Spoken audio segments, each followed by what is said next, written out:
Welcome back to Yankee Chronicle. I'm your host, Abby Peel. Many of you know Tanya Wilkie, but do you know what her dream job was when she became an RN?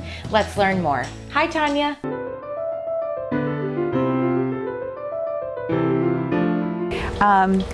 I was 23 years old when I was hired as the first Director of Professional Services for the Kearsarge Visiting Nurse Association. The funny part was the only person I was directing was myself and one other part-time staff nurse. In 1975, the Kearsarge Visiting Nurse Association was only 5 years old, and they had an operating budget of $17,000, $10,000 of which was my salary, and I was absolutely thrilled with it, and $7,000 was split between the part-time staff nurse and medical supplies. We were very fortunate to be rent-free here at New London Hospital. We had a very small office space. Well, I quickly fell in love with home care. There is an expression, you will never work a day in your life if you love what you are doing. I had found my passion and I was making it happen. It was the best way to practice nursing, which was visiting clients in their own home environment, where they wanted to be.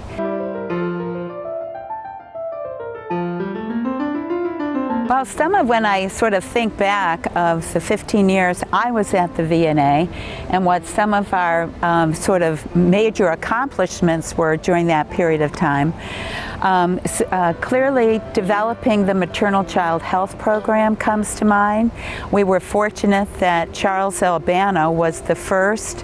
He was the Director of Maternal Child Health Services for the state of New Hampshire, and he helped us have the first well child clinic in the state of New Hampshire, which was in Warner. And we then had well child clinics throughout the areas that we covered, providing pediatric services.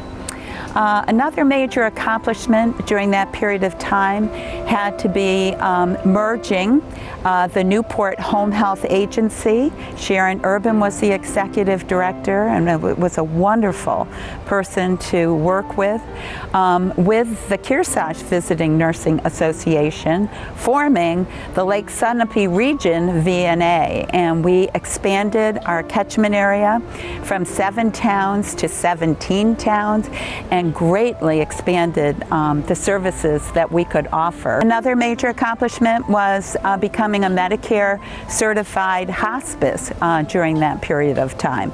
And that allowed us to receive reimbursement to provide terminally ill care in clients' home, which is where they wanted to be.